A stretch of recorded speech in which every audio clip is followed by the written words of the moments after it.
Irmãos, numa reunião aqui, um exemplo interessante de um menino também.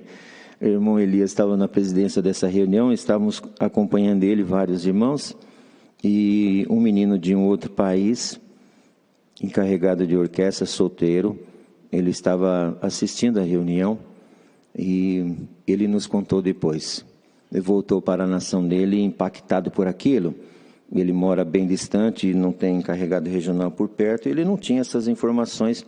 E quando ele voltou, ele disse, eu sempre fiz o contrário, o hino do silêncio, eu pedi assim, ó, alegria, alegria para a gente já começar bem esse culto, hein, para não começar amarrado. Então eu sempre pensei dessa forma, ele disse.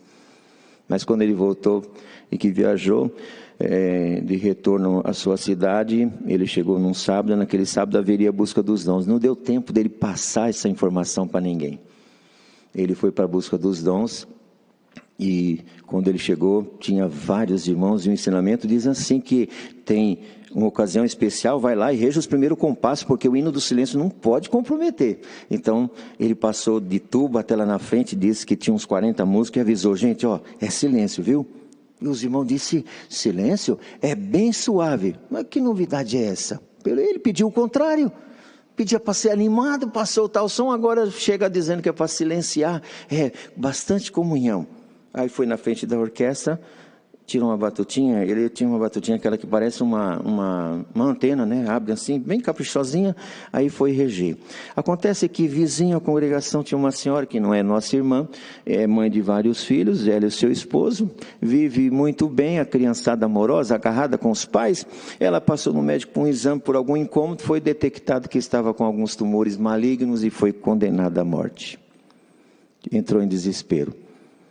Condenada à morte com meia dúzia de crianças, e disse, doutor, não tem jeito, não tem mais o que fazer, descobriu tarde demais. Ela voltou para casa e ficou com aquilo na mente. Tudo isso, passaram-se 2 anos para nós conhecermos essa história. Ela voltou para casa e disse, o que eu vou fazer da minha vida? As crianças, quando ela dormia, cada um no seu quarto, acordava de madrugada com todos eles na cama, agarrado com o pai e com a mãe, vivem em volta do pai e da mãe, o que vai ser de mim agora? Então ela traçou um plano diabólico. O inimigo na mente dela disse, o melhor é você se suicidar.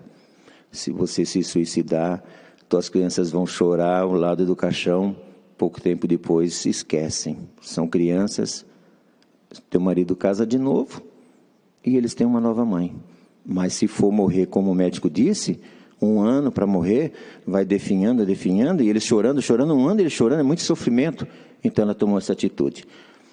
Deu um jeitinho para que o marido saísse no sábado à noite, fosse chupar sorvete com as crianças e ela ia mais tarde. E ficou em casa. Quando eles saíram, ela correu com seu plano, com a corda que tinha adquirido, foi lá no fundo onde ela traçou o plano, amarrou a corda, fez um laço, subiu numa banqueta, colocou a corda no pescoço. Mas quando ela foi saltar para a morte, foi na hora que o encarregado estava lá dentro, iniciando o hino do silêncio. Quando ele começou a reger, o Senhor começou a visitar. Ela do lado de lá, ela disse, eu nunca ouvi esse som, que som diferente, é sempre mais barulhento. Parou um pouquinho com a corda no pescoço, disse, eu vou lá um pouquinho, eu nunca fui, tantos anos morando aqui, eu vou lá um pouquinho, depois eu volto e concluo o plano. Pendurou lá, deixou a corda, saiu correndo, entrou na congregação pela primeira vez. Quando ela entrou, o servo de Deus tinha levantado e aberto o culto.